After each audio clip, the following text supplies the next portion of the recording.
తీవ్ర ఇబ్బందులకు గురి చేస్తున్నారంటూ ఎంపీ పెద్దిరెడ్డి మిథున్ రెడ్డి మండిపడ్డారు. వారి ఆస్తులు ధ్వంసం చేస్తున్నారు, ఇళ్లను కూలుస్తున్నారు, తమ వారిని పరామర్శించేందుకు వెళుతుంటే అడ్డగిస్తున్నారు. ఎంపీగా నాకున్న అర్హతను అడ్డుకుంటున్నారు, పోలీసులు నన్ను వెళ్లొద్దంటున్నారు.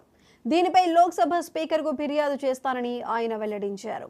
40% మంది వైసీపీకి ఓటు వేశారు. వీరందరిపై కూడా దాడులు చేస్తారా? అధికారం శాశ్వతం కాదు. ప్రతి కార్యకర్తకు మేము అండగా ఉంటాం. మీరు వెళ్లటానికి లేదు, హౌస్ అరెస్ట్ చేస్తున్నాం అని నాకు నోటీస్ ఇచ్చారు. పోలీస్ అధికారులపై ఒత్తిడి తెచ్చి ఇలా చేస్తున్నారని ఎంపీ మిథున్ రెడ్డి మండిపడ్డారు.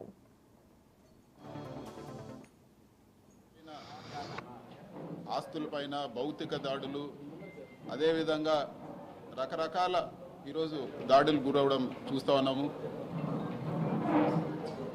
ఇది చాలా దారుణమైన పరిస్థితి. మరీ ముఖ్యంగా పుంగనూరు నియోజకవర్గంలో ఎప్పుడూ లేని కొత్త సంస్కృతికి ఈరోజు తెరలేపుతా ఉన్నారు.